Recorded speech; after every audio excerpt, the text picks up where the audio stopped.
Yeah, good morning, everybody. Sorry for the little bit delay because of little technical problem.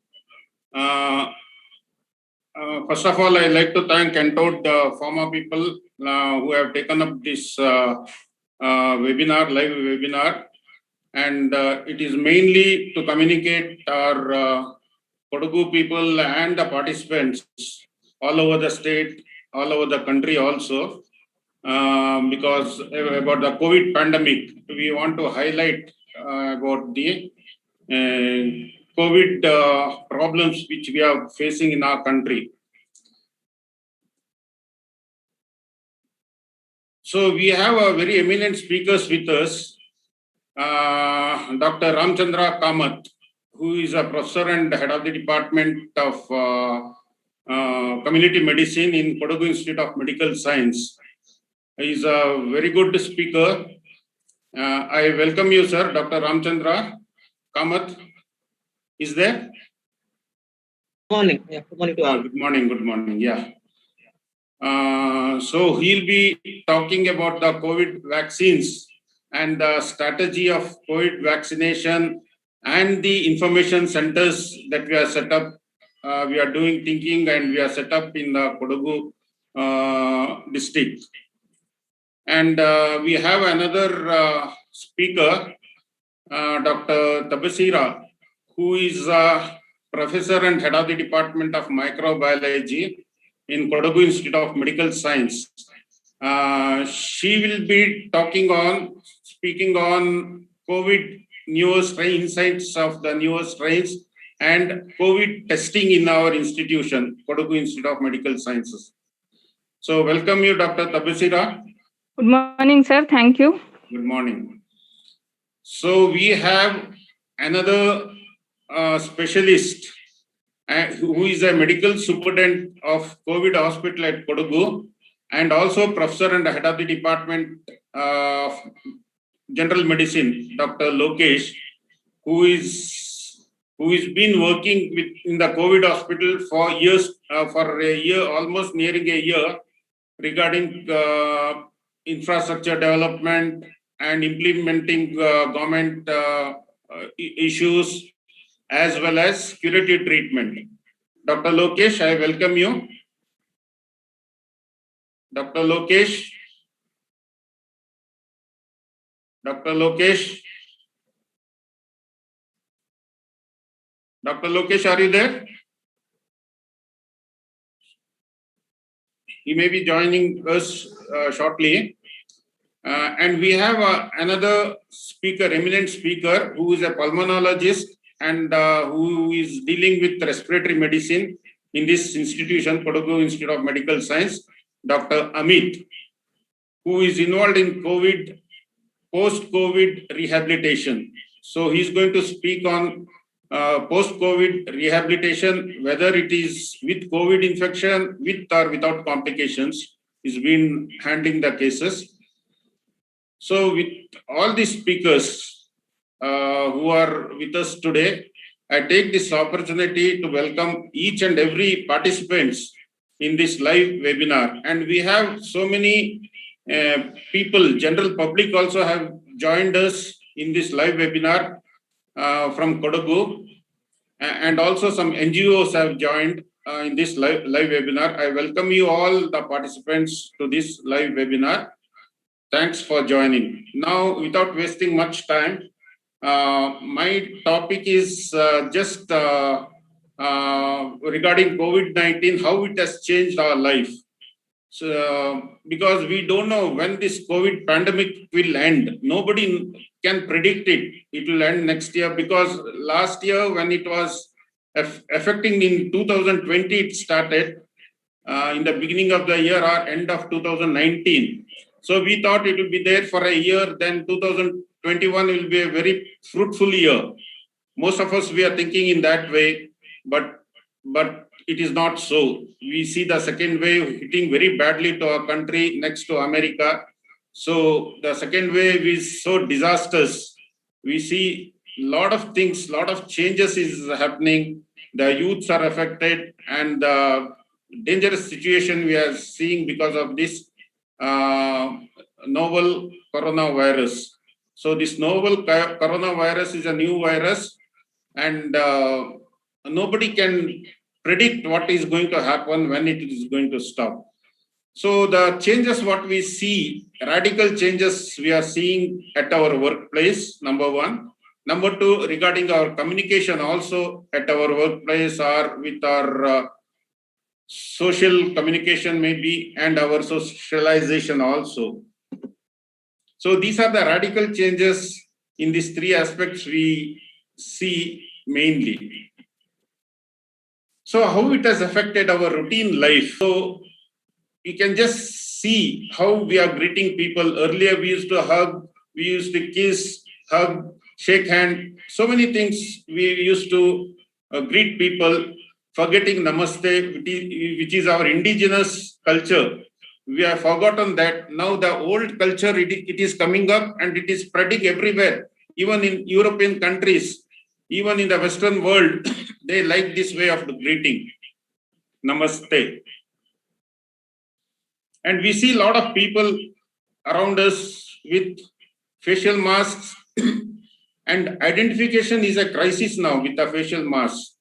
And sometimes it may be a boon for the criminals also using this mask to have some criminal activities also. And our way of life, like in the school or colleges, the physical learning, it has been restricted. It is more or less, it is online classes going on, and it is been encouraged because of social distancing, or because everybody are living in fear nowadays. So online classes have been encouraged. And real-time online class with the Zoom app example are being used regularly nowadays. So most of the colleges, teaching institutions are closed temporarily nowadays because of fear of corona spread, and classes and teaching are done remotely. And even the sports activities in our country, it is almost standstill, and only few places they are having it with following clear government guidelines. Even the friendship, relationship, are more or less, it is a live chat and video calls nowadays. So you all know how badly our country has been hit by the second wave, which was unpredicted, and the graph is just stepping up. There is no question of flattening now as of now. It is every day the death rates, mortality, morbidity is increasing every day. And in South India, Maharashtra is a state which is the epicenter of India's second wave.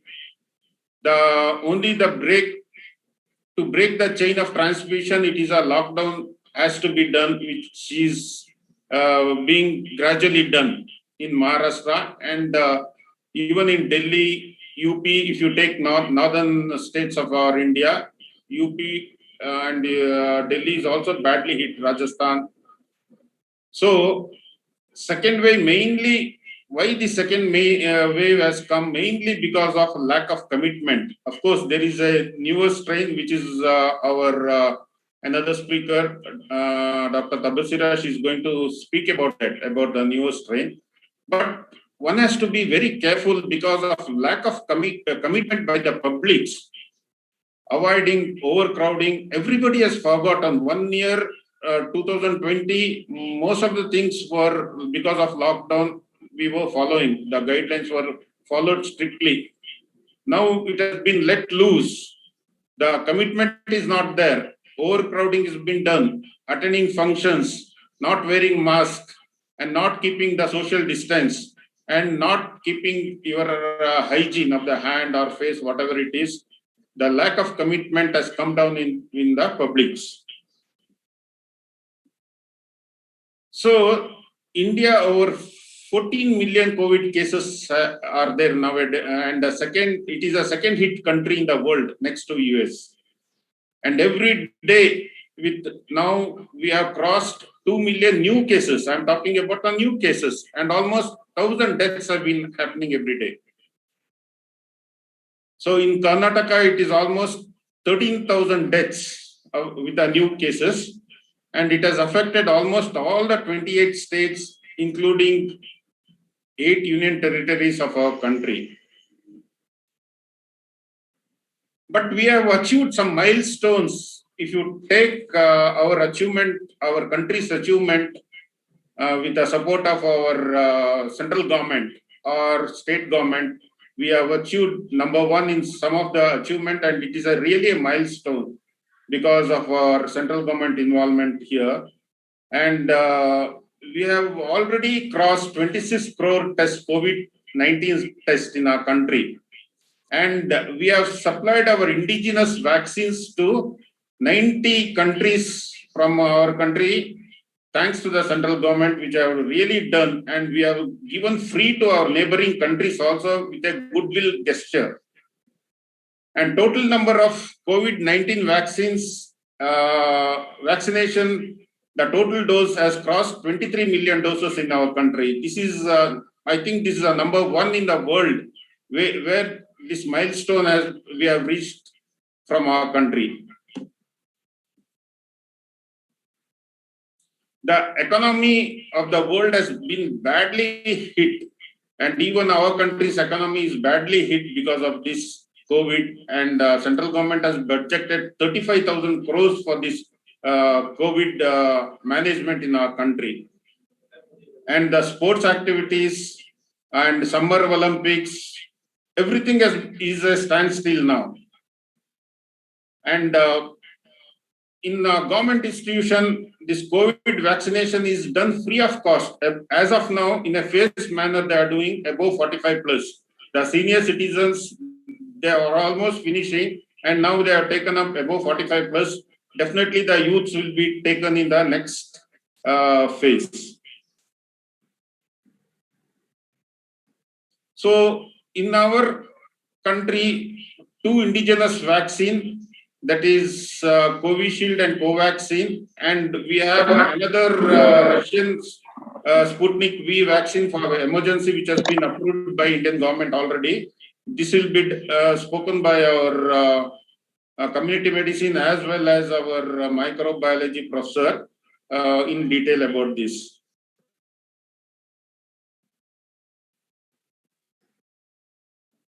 As of now, there are so many mythfalls and rumor mongers spreading the news that one should not take vaccines, which should not be heard. This is all rumor mongers, politically based, and one should not hear this. Everybody must take a vaccine, I personally feel, and most of us, we encourage, everybody will encourage vaccination. And there is no shortage of vaccine in our country. And one should undergo COVID screening, which is done free of cost in government institution. Even if those who have been vaccinated also should undergo COVID screening if there are suspects or there are some symptoms appearing like cough, fever, body pain, or shortness of breath. Definitely they are an indicator to undergo COVID screening, even though they are vaccinated twice. So even after vaccination, one has to take precautions, wearing masks, social distance has to be maintained, overcrowding and poorly ventilated space, hand hygiene has to be maintained. And you all know vaccination, it is not 100% foolproof that you will not get COVID again, because antibodies will be there only for a few months. So everybody must follow strict guidelines. Whatever government has advocated, the strict guideline, everybody must take care, even if they are vaccinated. So let us be very grateful to our government of India as well as state who are spending taxpayers' money in a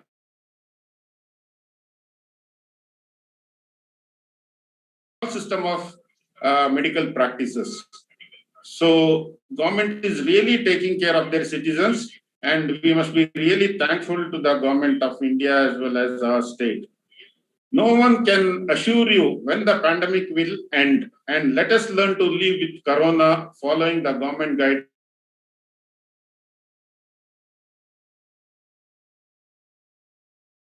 The COVID vaccination. So, in brief, this is my introduction presentation. So, I'll hand over this platform to Dr. Kamat, who is a very good speaker, and he's heading the Department of Community Medicine, Kodagu Institute of Medical Sciences. If there are any questions, I think we'll take up in the end, or now I think we'll take up in the end. Dr. Kamat, what do you say?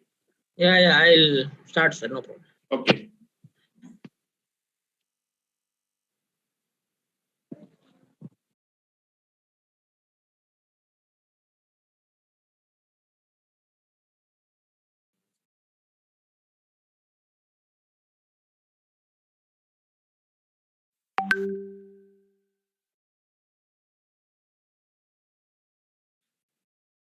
Can I start, sir? Yeah, please go ahead. Go ahead. I think your slides you have to close, I think. Hello? Your slides you have to close, I think, sir. Your PPT slides.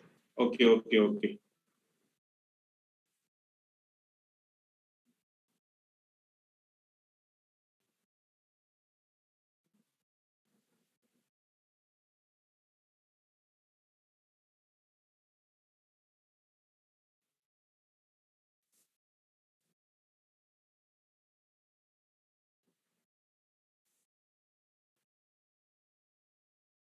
Yeah, very good morning. My slides are visible, sir? Yes, visible, Yeah. sir. Yeah. Okay. Yeah, very good morning. And I think first time such type of knowledge sharing platform. Thank you, Dr. Mohan Appaji, for your very nice introduction and post COVID-19 situation and statistics. And you have already explained how it affected family and society and country and worldwide. Nowadays, what's happening here is people are giving more importance to the wealth than the health.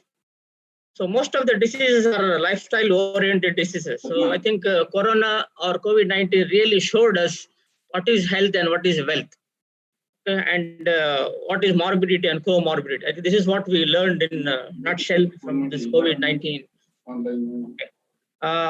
I'll just brief you about COVID-19 vaccine. And I think there is always a question is asked, is it safe? Is it produces antibodies, or is it has any efficacy? And if it gives protection, how many months or years it gives protection?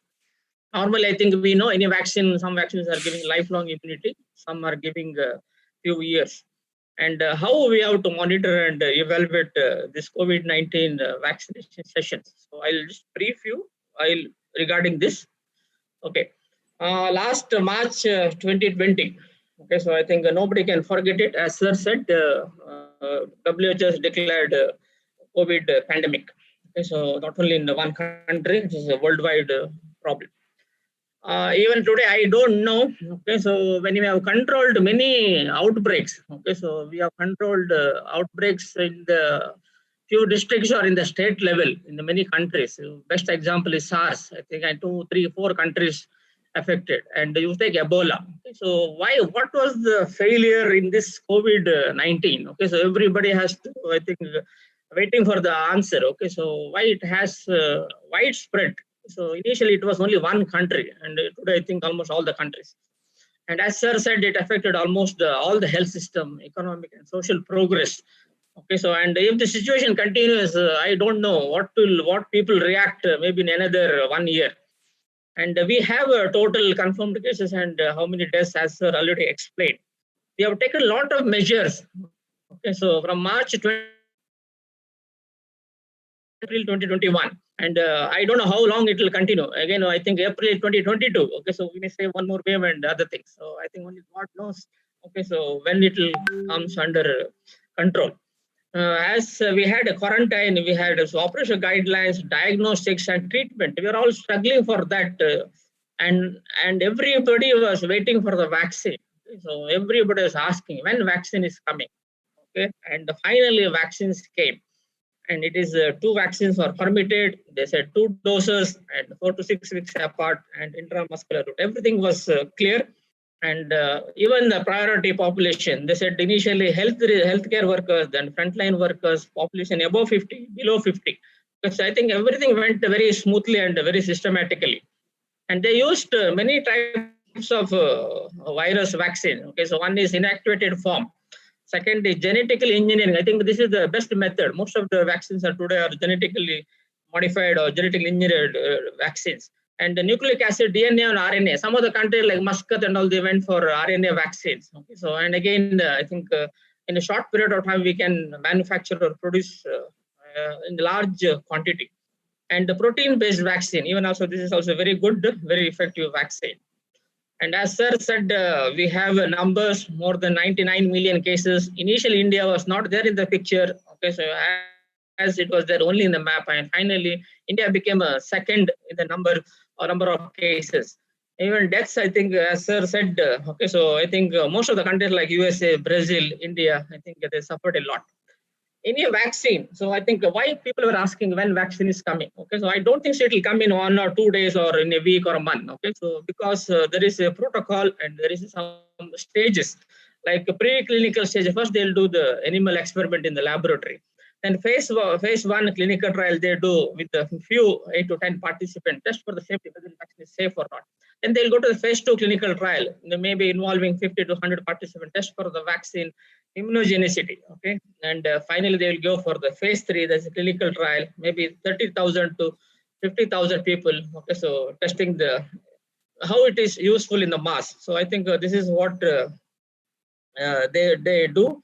And 1 minute.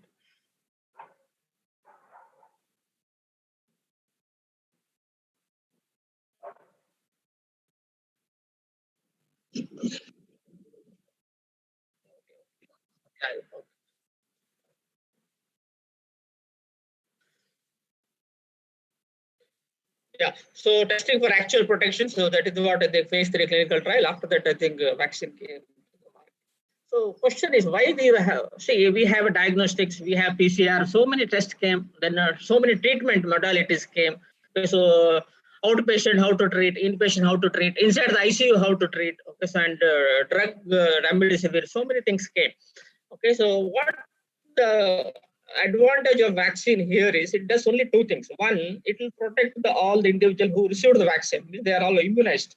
And as I think I'm very clear here, those who have taken vaccine, okay, so I think the complications are prevented. Okay, just like TB, BCG vaccine we give, it will prevent the complication. Okay, so I'm not telling that they'll develop later maybe disease, but here, those who have taken the COVID vaccine, complication chances are very, very less. Second is even unvaccinated are also protected. But provided if you have a coverage is more than 70%, then only I think we can protect both. One is immunized, already protected, and second is even unimmunized, protected. If the herd immunity is good, that means your vaccination coverage is good. Okay, so more than 70%, others are also covered. Okay, any vaccine, if it comes, okay, normally people ask, okay, so can the vaccine can use it for all the age group? Second is there any contraindication? Okay, so I think currently it is not for all the age group, it is above 18. Second is any contraindication today. I think we have contraindication in this vaccine. I'll explain that later. And they ask efficacy should be minimum 70%. So I think we have that. And durability of protection. Okay, so I think this is the biggest question asked by the public, everybody. Okay, so what is the protection? So this is anything gives protection more than 70%. Okay, so and it is more than 1 year. Okay, so as I said, some gives lifelong immunity. So here at least they said the 6 months to 1 year protection. So I think that is good enough during the pandemic. Then safety and reactogenicity. So this I'll explain. Globally, 292 candidate vaccines are in preclinical stage. 69 candidate vaccines are in clinical trials. Okay, so see, I hear unfortunate thing here is few countries. Okay, so I think India, I think I really appreciate both the central and state government. We have vaccine production. We are protecting our own people. Plus, we are giving vaccine to some countries where they don't have a facility to produce. Okay, so they don't have that facility. So I think it is really, I really appreciate that. Okay, so we are helping most of the countries where they can't manufacture the vaccine, where they don't have facilities. Okay, so next is I think 2 vaccines. India totally 9 vaccines. Okay, so in the list, so already 2 given permission already came to the market and people have received it. So initially there was a little confusion. So whether I have to go for Covishield or Covaxin, this is because phase 3 trial. Okay, so one has completed all, so that is why people preferred Covishield, and second is Covax. So other DNA vaccine is there from Cadila. Okay, so Sputnik anyway permission is given now, and Serum Institute one more subunit may come, and recombinant protein from the Hyderabad. Okay, so like other organization also, I think they will be ready in a few months. Approval is given. I think it is very fast-tracked method. Okay, so all the organization or manufacturing unit, they got the permission. So according to the crisis. So Serum Institute and Biotech. Okay, so these are the two. Okay, so they already finished phase 3 trials and already is in the field, and people are taking vaccine. So Covishield from Serum Institute of India. Okay, so it is already finished phase 2, phase 3. Covaxin from Hyderabad, Bharat Biotech, they also finished now phase 3. So other vaccines are in the line. So I think soon it will come to the market. Already more than, I think I don't want to read all these numbers because every day it changes. So number of healthcare workers are protected. Okay, so even in Karnataka, okay, so coverage is very good. Frontline workers coverage also good, above 50 years. I think very good participation. Okay, so there is a motivation within the individual and also in the society. So people are coming to the health centers and receiving the vaccine, even though there is rumors and other information. Okay, so misinformation. Okay. Here, key consideration here is, okay, so if I take COVID vaccine, Covaxin, I have to take Covaxin with second dose also. So I think this is one. You can't interchange. Once I take Covishield, so second dose should be Covishield. So this is the one important thing. Second is this is always a 2 dose. If a person receives 2 doses, then I think coverage is good for him. And also when you do the coverage at the society community level, so we get the exact coverage. And the beneficiary must complete vaccination schedule using same vaccine product. Okay, so what diluent, so it is the same which comes from the manufacturers. Okay, so same we have to use, and storage is very important. Plus 2 to 8 degrees centigrade. I think any vaccines we store at this temperature only. Now coming to here is, I think in India we have only contraindication is person with the history of previous any reaction to any vaccine. That is one. Okay, so or reaction to even COVID-19 vaccine. First dose if it is reaction, so that it may be contraindicated. Second is pregnancy and lactation and less than 18 years. So this age group, I think at the moment, okay, so it is not there. In future it may come. And other questions are asked. I already developed COVID. Okay, so whether I can take. Okay, so I already might have RT-PCR was positive. Whether I can take. I think everything is very clear. Okay, so what is the provisional contraindication? What is the what is not no contraindication? Everything is clear. Like following conditions are not contraindicated for COVID vaccine. Person with the past history of COVID, so it is not a contraindication. History of chronic disease like morbidity, cardiology, not a contraindication. So immunodeficiency like HIV is not a contraindication. I think it's very clear-cut information. So if you pass this information to society, I don't think so. Okay, so there will be huge queue for the vaccination for the self-protection and protection of others. Covishield, so I think best vaccine. Okay, so I was done monitoring in Virajpete. Okay, so my colleague has done in Somarpete. Okay, so hardly we have seen only few reactions. Okay, so most are mild. Okay, so and I never seen any severe reaction to this vaccine. So Covishield, again, it is a viral vector technology they used, and the shelf life is 6 months, and each vial comes around 10 doses, and 0.5 ml given intramuscular. So I think contraindications are same, and also plus 8 degrees centigrade. Okay. Coming to the efficacy, I think this is the question people ask. So if you see this slide, very nicely designed slide, it says protection or efficacy is 53 to 78%. I think this protection is enough during this crisis. Okay, so more than 12 weeks, it gives 78% efficacy. Okay. Coming to the immunogenicity, antibody production, I think some of the organizations, some of the research scientists already doing this research. They are finding out, okay, so what is the antibody production in a week, 2 weeks, 3 weeks, 4 weeks, all this they are doing. And even some of the private organizations also they're doing this trial. Okay, so it says, okay, so even the immunogenicity, that is the production of antibodies, are very good. Okay, so day 29, okay, so it is around 93.7%. Day 57, it is around 97.4. So even the immunogenicity is good, efficacy is good, and it is safe. All three are, I think, supportive, and 100%, I think it will protect most of the individuals in the society. Okay, coming to the safety. Okay, so what are the reactions people may develop after taking vaccine? As I said, it is mostly mild. Okay, so second is severe, and last is the serious.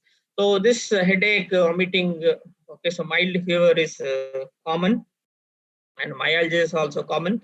So I think I've listed here what is uncommon. So lymphadenum, which is uncommon, decreased appetite is uncommon. Okay, so common here is only vomiting. Okay, so and myalgia, arthralgia, and tenderness, and pain, and swelling. Common, this we have seen.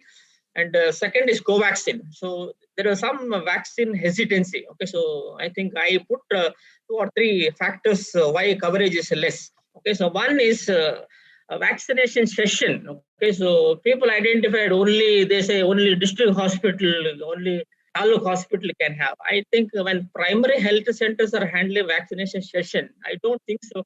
We can have vaccination session any place. Okay, so provided you have a medical officer and emergency plan in situ. So Covaxin, again, it is selected. So it is weakened and completely inactivated so that it will not cause disease. Again, same, it has 20 doses. Okay, so shelf life is 6 months. Okay, so and 2 to plus 2 to 8 degrees centigrade, 0.5 ml intramuscular. Only thing is, it was not finished clinical 3 trials, so there was little hesitancy initial period of time. So not much of adverse effects also with the Covaxin. So adverse effect, okay, so I think the media, when they highlight adverse effect, okay, so highlight only the scientific facts. Okay, so don't make it disastrous. Okay, so because I have seen, ever seen in the entire Udupi, Mangalore, and Kodagu districts, and even some of the other districts in the state. Okay, so even my colleagues I shared. Okay, so hardly we had a very serious side effects. Most of the people had 80% had only the mild.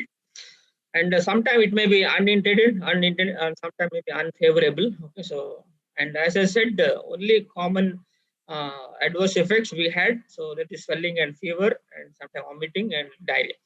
And severe, okay, so where hospital is not required, okay, so can be disabling later. But if you handle with the time and care, and definitely we can manage. And last is very serious. Okay, so where they require hospitalization and mortality may be high. So as I said, only the minor we have seen. Okay, so most of 80% of cases are had minor adverse reactions.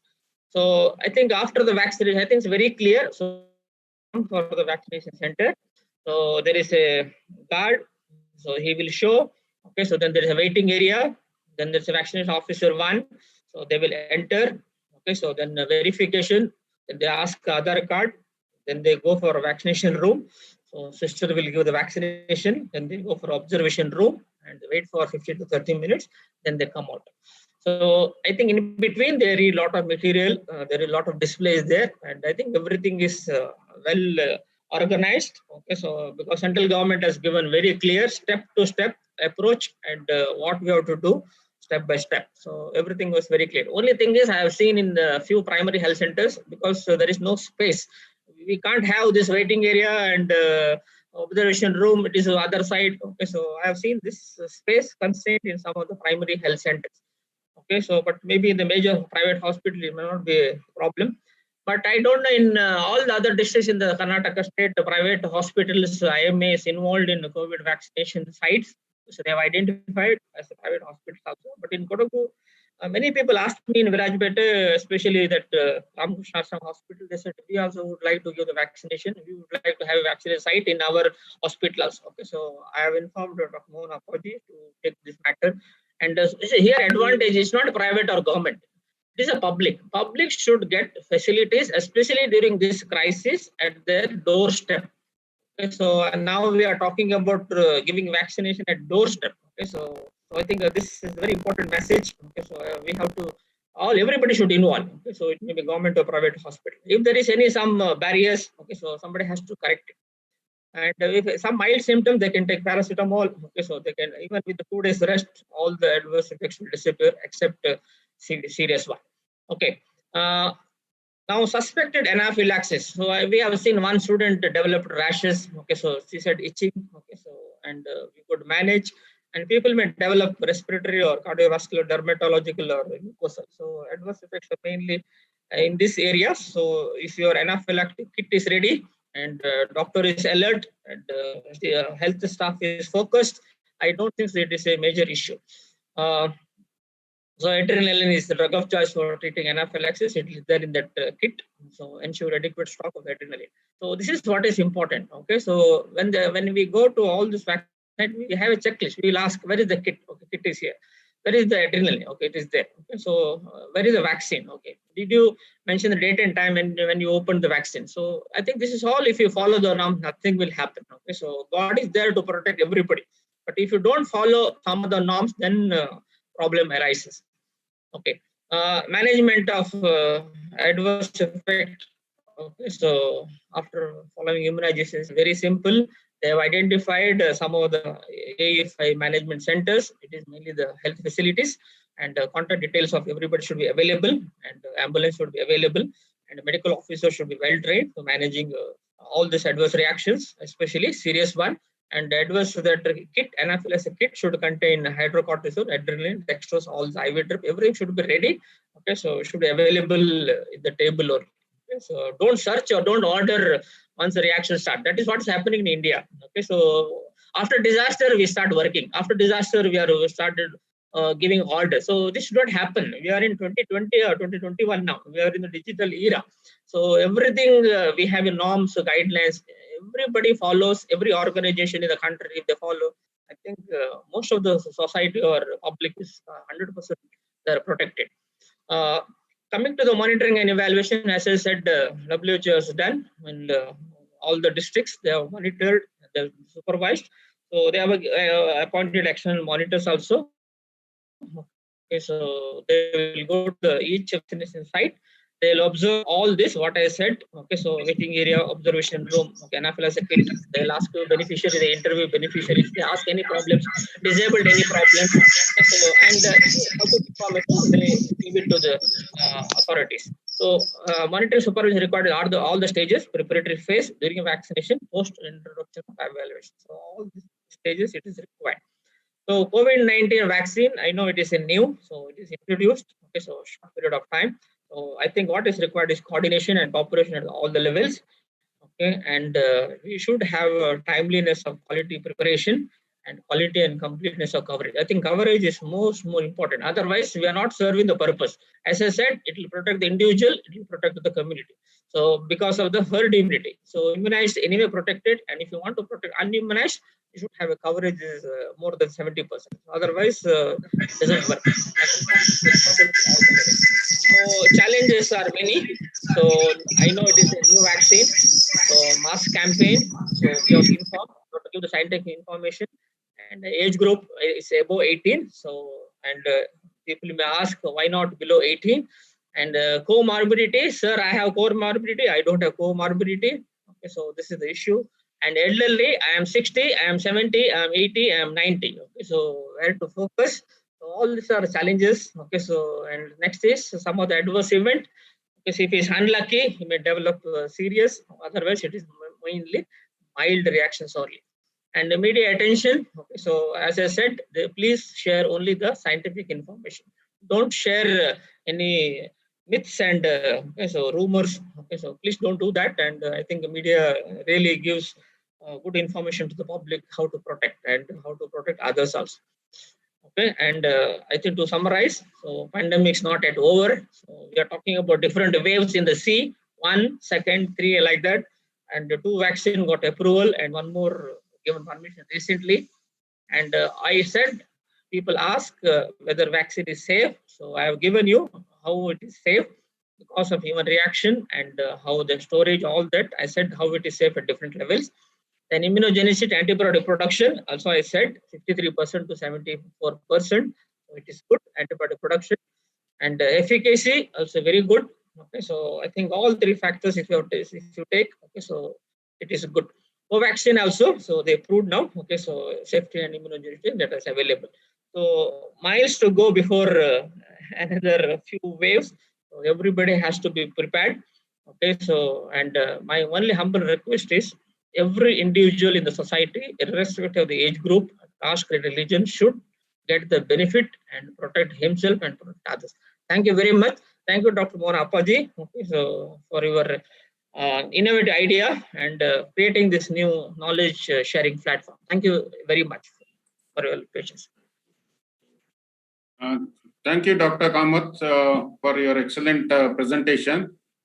You have given a wonderful insight of these vaccines which are in use and motivation to take vaccines. So I think we'll keep the questionnaires in the end. Now I request Dr. Tabasira. I think you can minimize your, yeah. Can you hear me? Yes, sir. Yes, sir. Yeah, I request Dr. Tabasira to go on with your presentation. Yes, sir. 1 minute, Dr. Mohan Appaji, sir. I have to leave for some of the program I have to attend. So thank you very much, sir. So any questions? If there are, you want to take some questions? Yeah, I think I can take now only. Any questions, please?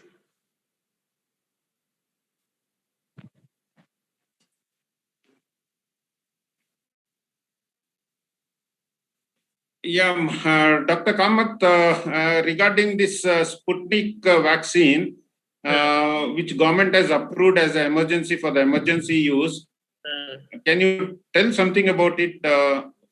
Yeah, sir. Actually, what happened now is, I think initial plan was around 30 crores people to vaccinate. So we had only for initially Covishield, next we went for Covaxin. Now, when you want to include above 18 to 45, so I think initially we had small numbers. So now numbers are increasing because your initial was above 50 like that. So when you increase 18 to 45 age group, the numbers are big. So we need more and more vaccines, sir. So that's why I said 9 organizations or manufacturers are in line. So I think we need a buffer also. So if that Sputnik comes also, it's good for the public because there is no waiting time. It is available all the time. So I think now they said even 24/7, people can come and take the vaccine. Actually, publics had a wrong notion because you are injecting, they were thinking you are injecting the live virus, which is not true.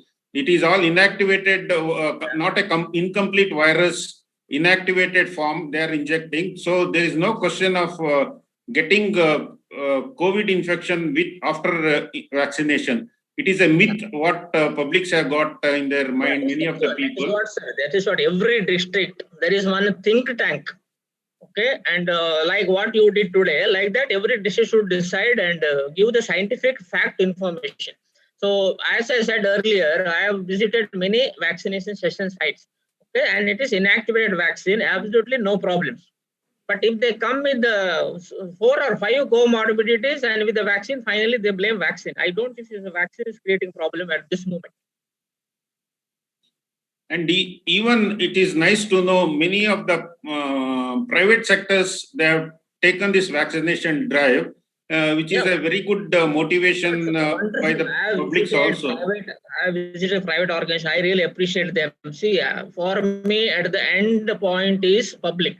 Individual in the society. If he says, "Thank you, sir, I received a vaccine," and a smile on his face, that is enough, sir. Without any hurdles is getting, no. When private hospital is there, no, doorstep next to his house or market. Okay, so I think he can receive there. And they are charging only nominal amount, 250 rupees, and that is cost of all syringe and needle and other things. Yeah. Okay, I think everybody has to play a role, sir. Everybody. I don't know only government or everybody has to play. They have to provide their services. Yeah. Thank you, Dr. Kamat, for your presentation.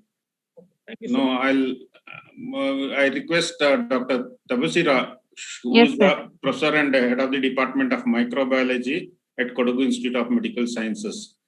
Over to you, madam. Yes, sir. Thank you.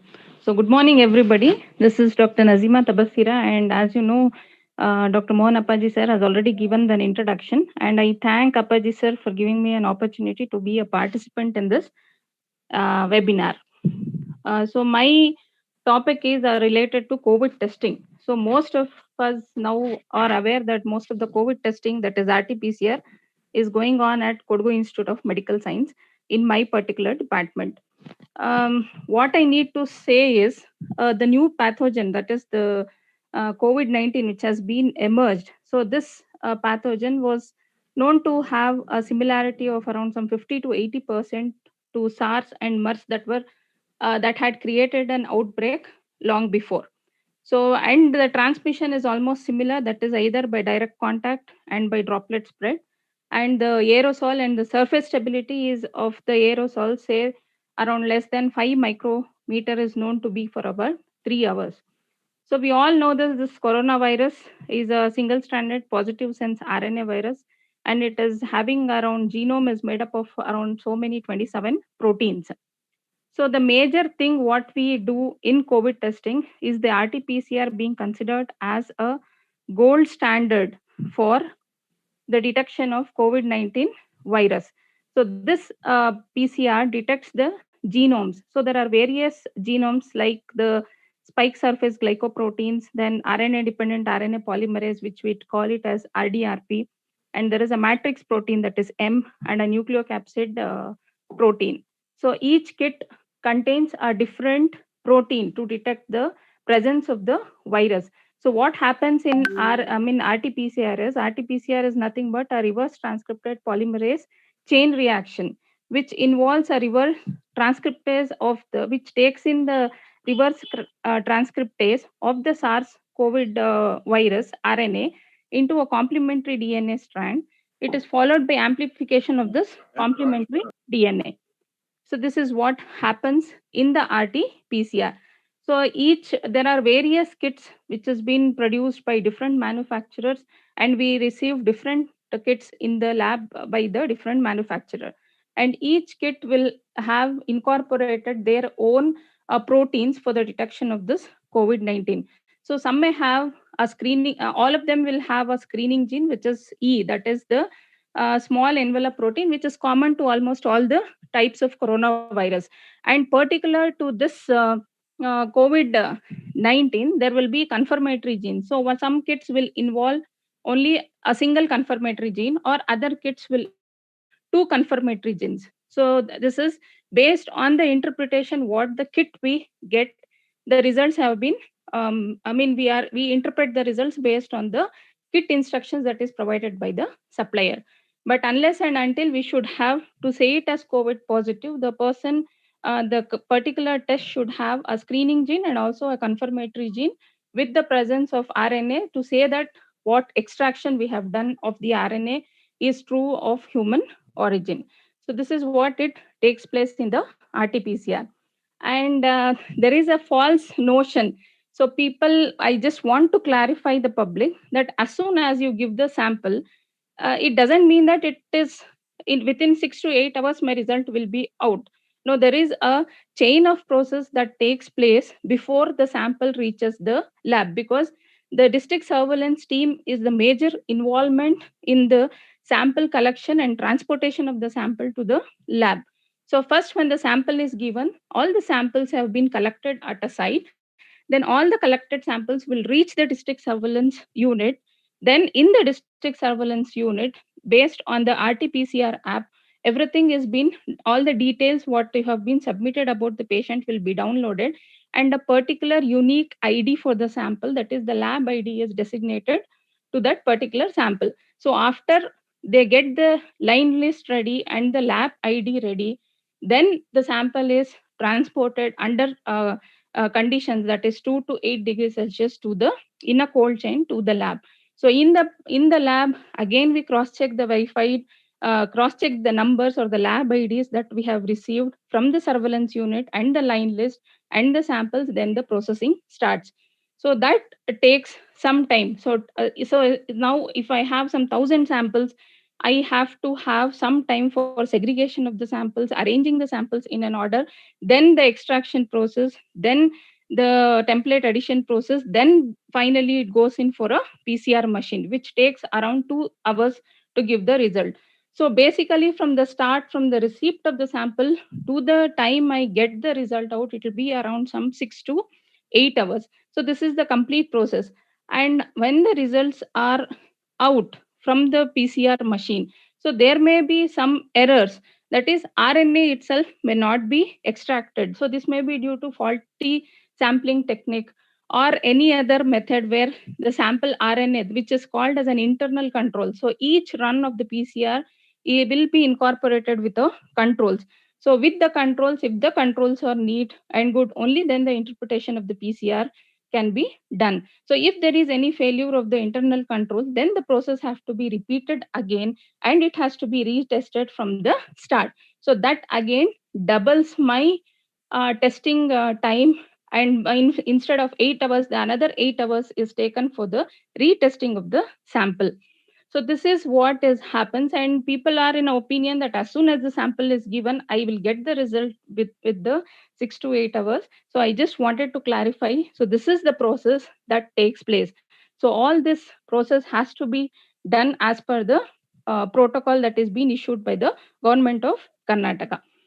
Now that you know what is testing and what is PCR, so let me talk about some newer strains. So this coronavirus, since because it has got around so many proteins, they are known to mutate. So I have shared a screen that shows. This is a recent study that has been published in a journal. So this is a clipping of that journal. So in this, you can see the different countries which are having different mutation. So in India, you can see there is spike mutation which takes place in that nucleocapsid protein N. Around 5 have been noted. So in that spike, they have identified the mutation in which point it has been taken. So the point mutation numbers have been identified. But whether the transmissibility is ancestral versus ancestral, we don't know, because whatever to say anything, studies have to be done, articles have to be published, only then it can be known. So lethality also is unknown, and the immune evasion, as they say, it is very likely. And vaccine efficacy and clinical trials. So what vaccine we have got?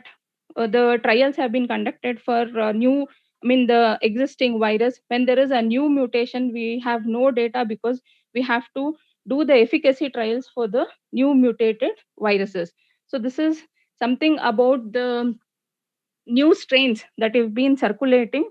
Most of the studies have told that the newer strains which have been circulating have got a higher transmissibility infective rate than compared to the older strains. So it makes us more liable and more responsible that we follow the COVID-19 guidelines strictly. So even though whether or not you're vaccinated or non-vaccinated, so you have to follow strictly the COVID-19 guidelines in order to prevent the transmission of infections within the community.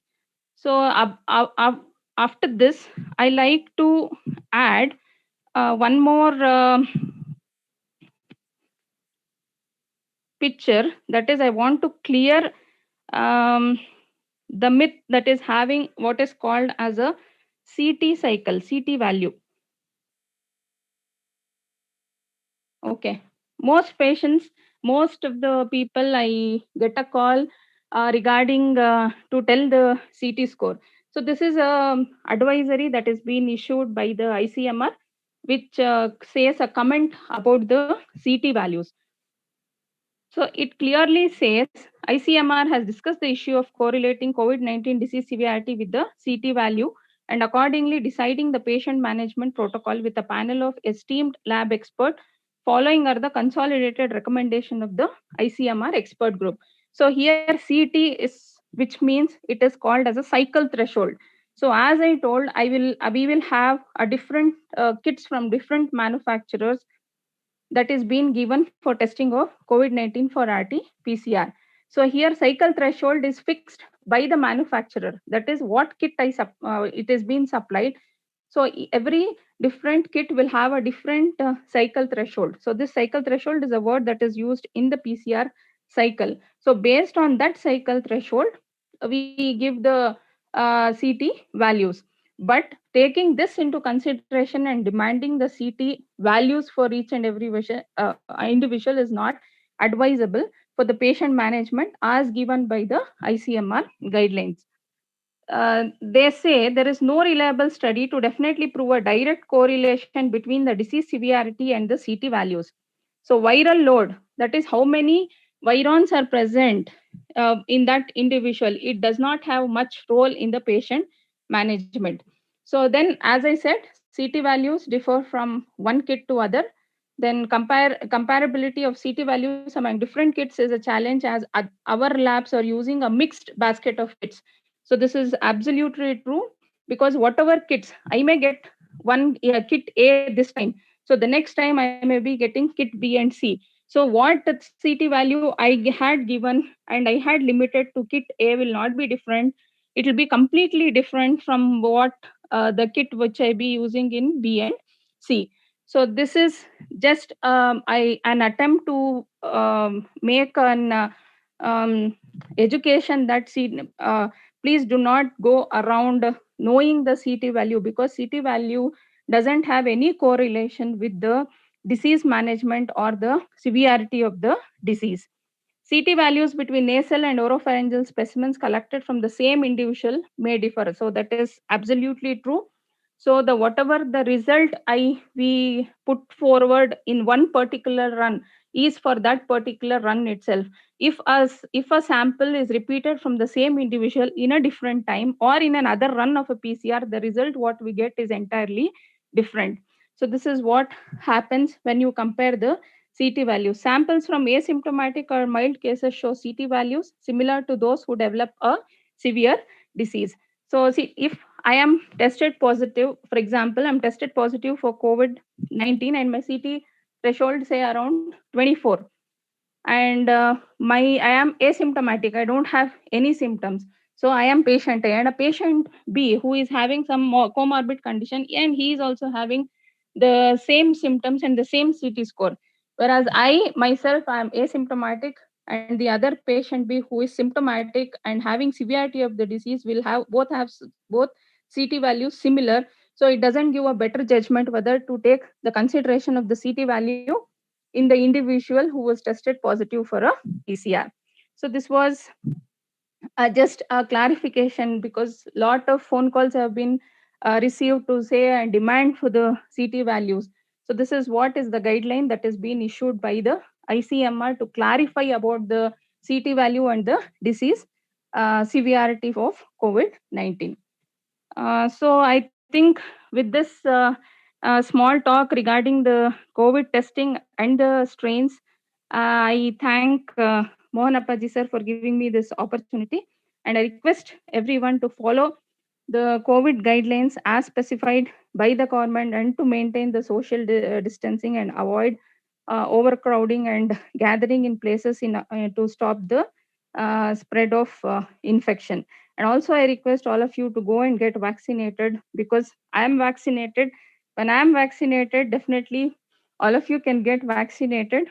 And this vaccination prevents the severity of the disease. Maybe even some of the vaccinated individuals have turned positive, but the severity of the disease is that it has been only limited to mildly symptomatic. They have just experienced some cold like any other regular flu, than going in for severity. So I request everybody to get yourself vaccinated and support the government in this noble gesture. Thank you. Thank you, Dr. Tabasira, for your informative presentation. Yeah, sir. I can take up some questions, sir, if you have. Yeah. There are two questions. One is this newer strain and its severity, because earlier this RT-PCR, almost it was like a gold standard test which Yes, we sir. were doing. Yes, But sir. of late, with this second wave, Yes. even though RT-PCR is negative, but most of them will be COVID positive, and there will be lung changes. Yes, sir. Yes, sir. Because the viral load may not be there in the nasopharynx Yes. or in the oropharynx, it is Yes, directly going and attacking the lung Yes. tissues. Sir, So I think we should not rely more on this RT-PCR test nowadays. we have to, along with that RT-PCR, the clinical picture, as well as our serum markers and X-ray or CT changes. I think one has to relay depending on the clinical picture of the patient. Because of this newer strain, and it is affecting the youth. Most of my recently, today also I got a call from Bangalore, one of our hockey player. She was international umpire. We honored her in our Kodagu recently. We honored her.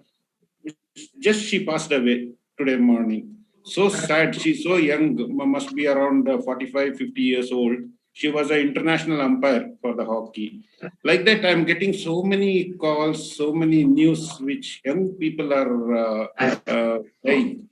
So what do you say about this? Yes, sir. I agree upon this because as we know, sir, the nasopharyngeal and the oropharyngeal swab sensitivity is somewhere ranging around some 50 to 60% or 65%. That is all. And whatever the COVID, hello, am I audible, sir? Yeah, audible. Okay. So whatever the the symptoms that is being presented in, if it is RT-PCR negative also. So these severity of symptoms, as most studies have confirmed, that it is mainly due to the cytokine storm that takes place. So after a period of incubation, say there is an incubation period, then a brief phase of symptomatic period, and then the patient, say around some 6th or the 7th day from the start of the incubation period, he enters into a cytokine storm. So at that time, I may not be, even though if there is an improper sampling, if the sample is not taken. So this is the viral RNA is detected from the cells. So some amount of cells have to be scraped in, wherein there is lysis of the cell, and then the RNA is been detected in the PCR technique. So if the sample is collected in whether early incubation or in during the phase of like convalescence, then PCR test may be negative. And like you said, most other biochemical markers like D dimer or LDH or ferritin levels, and even the CT scan score can be helpful in treating the condition. So I think it is mainly the sensitivity of the sampling that plays a major role on the positivity of the test, sir.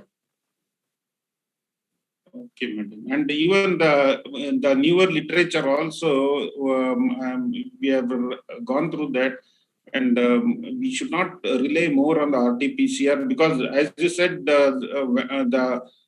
it depends on the time when we take and how you take all those things. Yes. But the viral load may not be in the nasopharynx as of, because the newer strains, it may not be there in the nasopharynx or the oropharynx. That is thing we have to convey to our general public also. They'll be very happy when they get the result as RT-PCR negative. So when the symptoms are strongly suspicious, I think one has to take it very seriously. Yes, I agree on that. Okay, Madam Tabasura, excellent presentation. Thank you very much. We'll keep meeting like this on a webinar. Maybe people are very much interested to know more about COVID because everybody are living in fear nowadays. So we'll keep meeting on and off like this on the webinar on the same platform. Thank you, Madam. Thank you for providing me the opportunity, sir, and the entire team. Thank you. I request now Dr. Amit, who is a pulmonologist in the Kodagu Institute of Medical Science, and he's a practicing respiratory medicine there. And he sees a lot of COVID patients, and he treats and also post-COVID rehabilitation he does. And he's also a consultant outside in a private consultation also he does. He's attached to my clinic also, Amrita ENT and the Vertigo Clinic at Rajaseet, Madikeri. And he gets a lot of phone calls, lot of questionnaires are there because he's treating the post-COVID patients also. He's giving a lot of advices, exercises, because that is very important to get the lung capacity or lung function to normal after COVID infection. I request Dr. Amit to present your presentation. Thank you, sir. So today my topic is post-COVID rehabilitation with or without complications of COVID infection. So there are two types. One is acute and chronic. In acute, that post-COVID-19 symptoms extending beyond 3 weeks from the onset. And chronic, it will be extending beyond 12 weeks. So how common is it? So around 10% of patients who have tested positive for this virus remain unwell beyond 3 weeks, and the smaller portions will be having more than months. Remaining 65% to 75% will cure within the incubation period. So why are some people affected? So it is not known why some people recovery is prolonged. Some this thing persistent viremia due to high overload, and a weak or absent antibody response, or a relapse or a reinfection. So these will cause this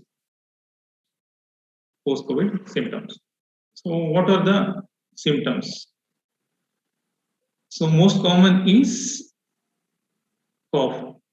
Then comes this fatigue. Then loss of taste or smell. Then headache, body aches. Then diarrhea, nausea. Then chest or abdomen pain. And some will have this confusion part. So this is a small study conducted in US. Here, cough is the most common symptom. Then comes fatigue.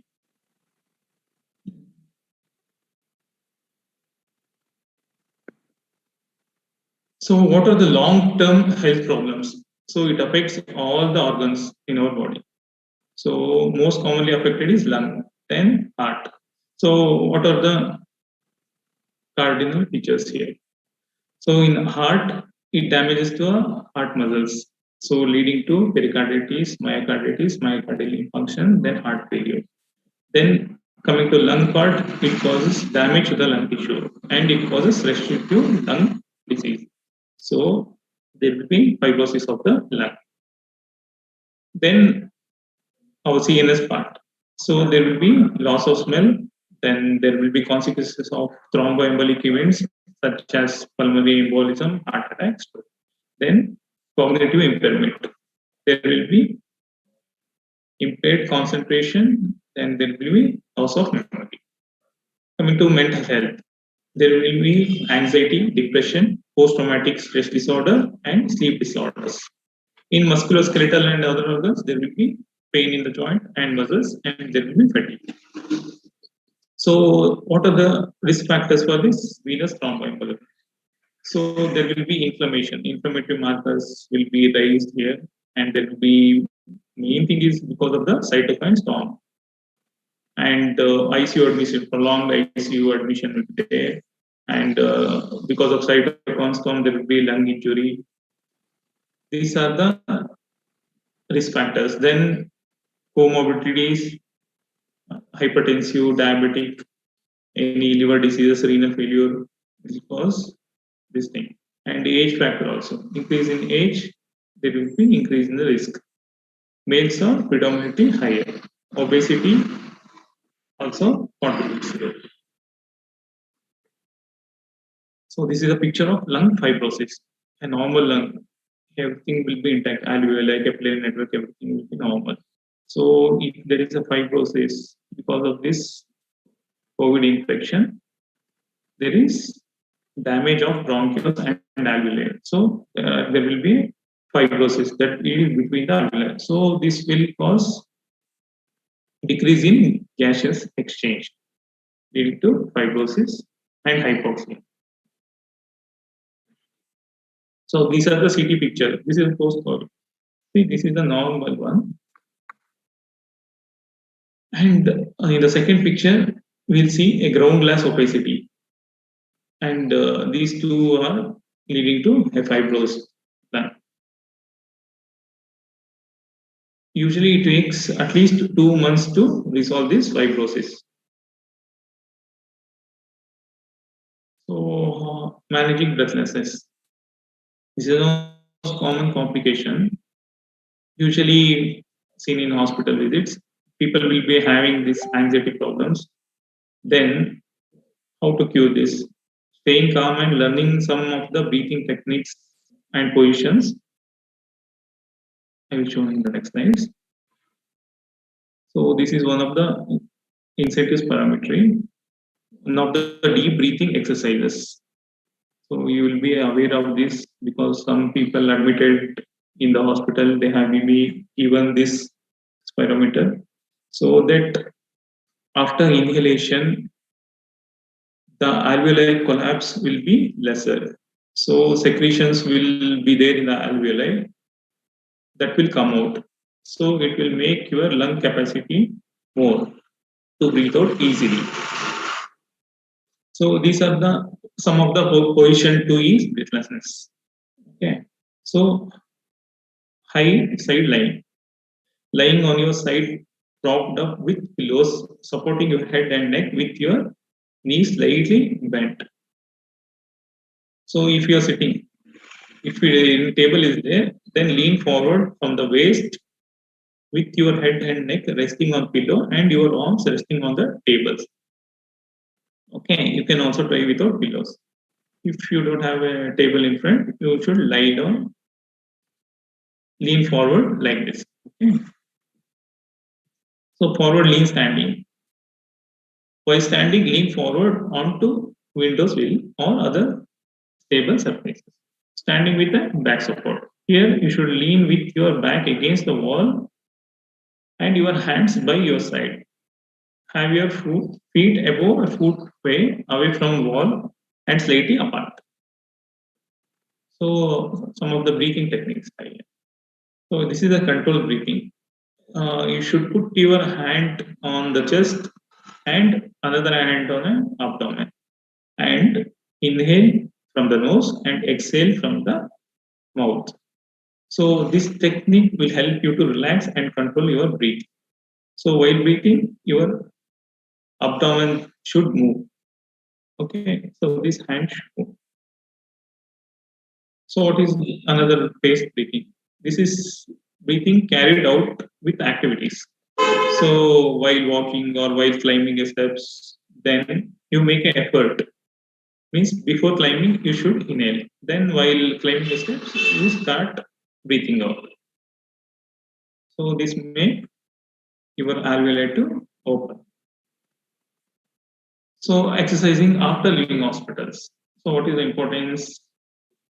So it improves your fitness, it reduces breathlessness, it increases muscle strength, it improves balance and coordination, it improves your thinking, reduces your stress levels and improves your mood, increases confidence, improve your energy.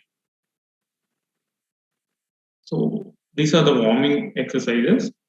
So while sitting, you can do shoulder shrugs, then shoulder circles, make your shoulders to move up and down, and in circle, make it as a circle.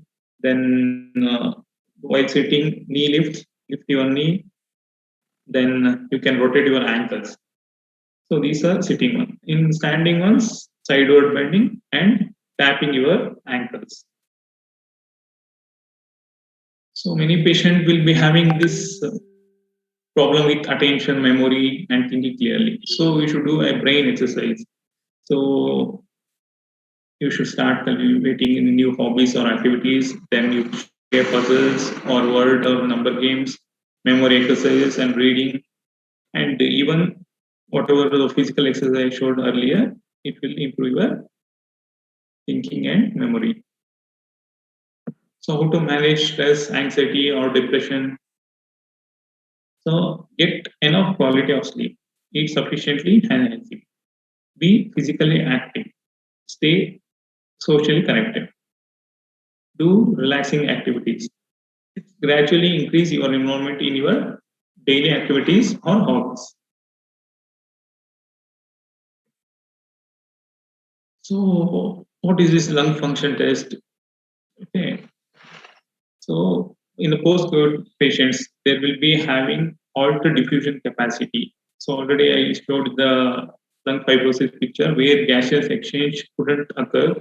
So the diffusion capacity will be decreased. There will be in PFT, there will be restrictive pattern and obstructive pattern. Okay. But mostly altered diffusion capacity is the most common. That is 39%. 15% is restrictive and 7% is obstructive pattern. So in the British Thoracic Guidelines tells at least post discharge 3 months you should get your PFT done. So follow it should be done every 3 months. So this is the PFT. Here you need to blow, then inhale, and we will monitor this one in a machine. So we will see the values and decide whether it is a restrictive or obstructive lung disease and what is the severity. Then what is the medication then we should give. Okay. So I want to tell this prevention is better than the cure. So thank you. And I want to thank Mohan Appaji sir for giving me opportunity. So thank you, sir. Yeah. Dr. Amit, Yes, sir. it was a good presentation, good information. But many of our people, they think once COVID infected and treated in the hospital, they think it is over. But we have to convey them it is not over. The lung has to come back to its original size, shape, everything, and lung function is very important after COVID infection. So they have to come for the follow-up, preferably with a pulmonologist or a respiratory medicine specialist like you. They have to follow up once they are COVID positive patients. So many of the people, they think with the treatment, they are all right and they forget for the follow-up. This message has to be conveyed to the public properly. Those who are COVID positive, admitted and treated in the hospital, COVID hospital, they have to come at least for the minimum period of 3 to 6 months. And what breathing exercise you have told now, and your pulmonary function test has to be done regularly. And the post-COVID rehabilitation is very important. Apart from lung, other like psychological thing also has to be followed up. And even like exercise, about diet, what diet, like immune boosters, all these things, I think we have to convey them properly for the better care, post-COVID infected care. Yes. Anyway, it was a good presentation, and I think we have a lot of COVID positive patients in Kodagu. Actually, another speaker, we had Dr. Lokesh, who is working as a superintendent in the COVID hospital. He has gone back to his native place because of an emergency. Maybe we can hear him next time when we have this similar webinar on COVID-related issues.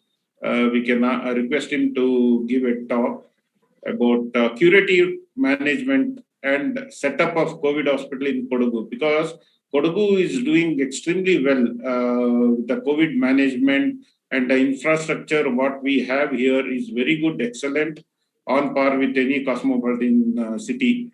And the treatment, food, hygiene, everything is excellent, because I am telling you this because of my experience. I was COVID positive, admitted in the COVID hospital, and I used to get a lot of information from the patients, live information, and patients who were admitted along with me.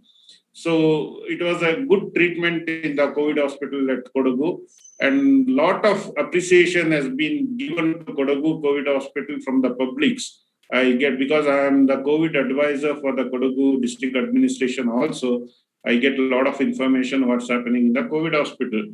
Unfortunately, today we are not, Dr. Lokesh is not with us because of an emergency. He called up just now. He's in native place, so maybe we can hear him next time. And one public our state cell convener, Mr. Shri Mallikarjun Patil, he wanted to talk to 3 minutes. So I don't know whether he's online. I'll just try him before proposing vote of thanks by endowed people.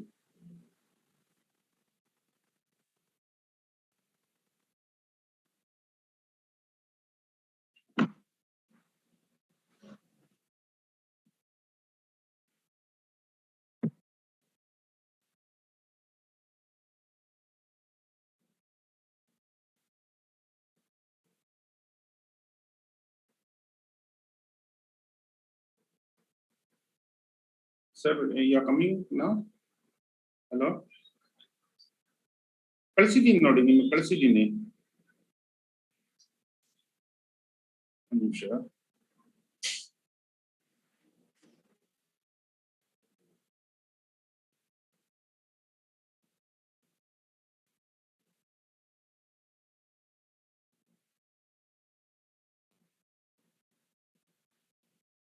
Hello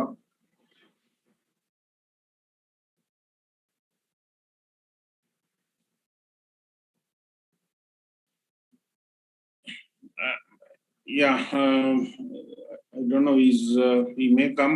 Anyway, it was a good beginning from the Antibody farmer who has really taken a lot of interest to conduct this live webinar. So it was a nice thing because they are very supportive to our AOI Kodagu branch, and also for our state also they were very supportive for our conference also, which we conducted recently in 2019 at Kodagu. They were very supportive. Thanks for the entire team, and even my friend Dr. Chandrasekharan, who is a close friend of mine. He's been associated with me for so many years. So he's been very kind enough. The entire team is helping us, and we are also reciprocating in the same way with the pharma company. So in fact, they have asked us to conduct similar live webinar every month, once a month. So we'll definitely do it from AOI Kodagu branch. With these few words, I'll hand over the podium to our entold pharma people, just to propose vote of thanks before we wind up this program. Hello? Hello? Hello? Hello?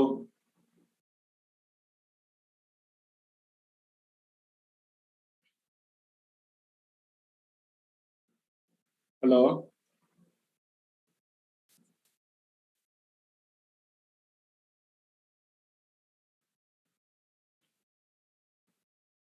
Hello?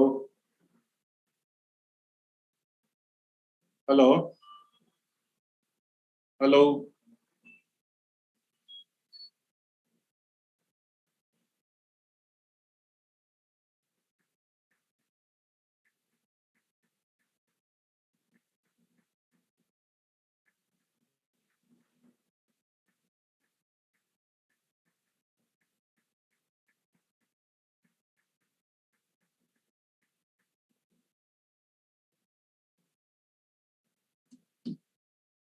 Hello?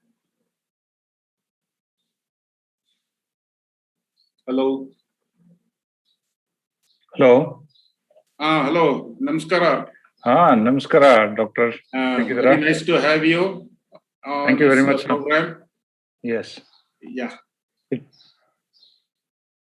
Go ahead. This is our Shri Channa Mallikarjun Patil.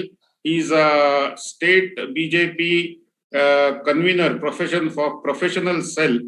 He is also involved in all this COVID vaccination for the entire state through this party, and he's doing a lot of work for the community. A lot of services he's giving for the entire state. He's head of the state professional cell for Karnataka state. Welcome you, sir. Thank you, Doctor.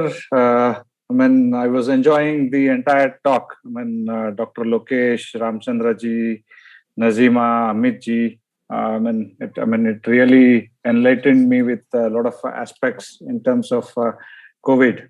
I don't want to take much time. It's a privilege that you have put such an eminent panel to discuss on this all important issue. I just want to say you have already touched upon the number of vaccines India has already administered, and the number of vaccines which are in stock. That's around 2.4 crores. And every day, if you see, in Karnataka alone, the number of vaccinations which are done, it's around 161 people per minute. That's the range at which the vaccination is happening.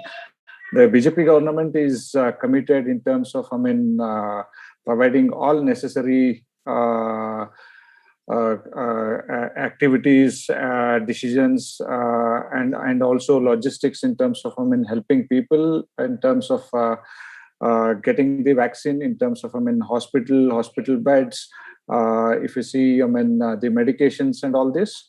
Apart from this, the party is fully involved. The Karyakartas are also have been asked to help people in terms of food, in terms of providing residences, in terms of providing logistics to people in remote areas, who need hospitals and all this. Our Karyakartas are working day and night in terms of helping people. I also feel very proud that all the doctors in this panel and others who are part of this webinar have put in a lot of efforts, and I'm really for your service to the country in terms of taking so much of hardship, so much of efforts in terms of providing the best healthcare to the people. I thank you, Dr. Appaji, for allowing me to speak for 2-3 minutes on this. I also look forward to more educative talks from your side. Thank you very much. Thank you, sir, for your nice, encouraging talk. We'll definitely do it, and it was our honor to have you in this podium, and it was very nice of you to talk to us and address the doctors in this forum. Thank you very much for accepting our invitation. Thank you. Thank you.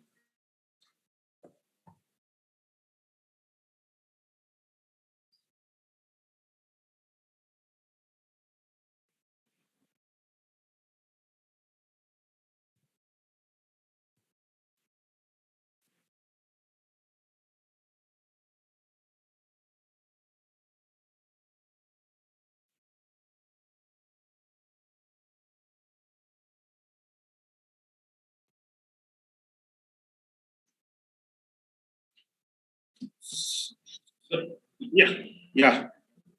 So I request the entered company people, pharma people, to propose vote of thanks before we close this webinar.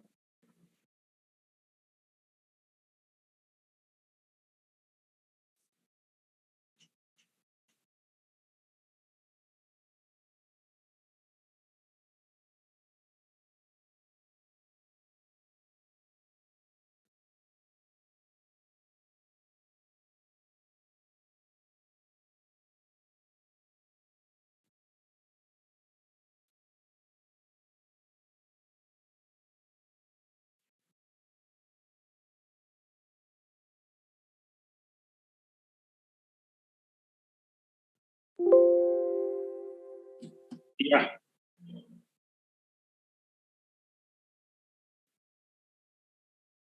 Yeah. Yeah. Thank you very much. Thank you very much for hosting this program. Thank you very much. Okay.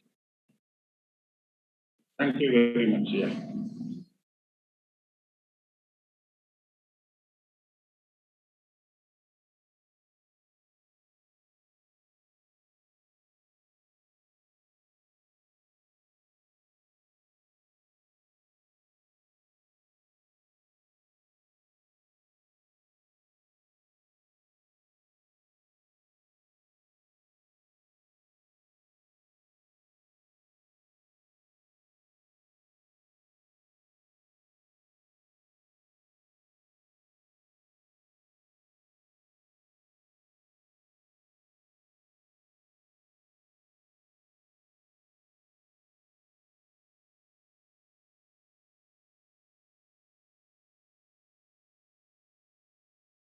you.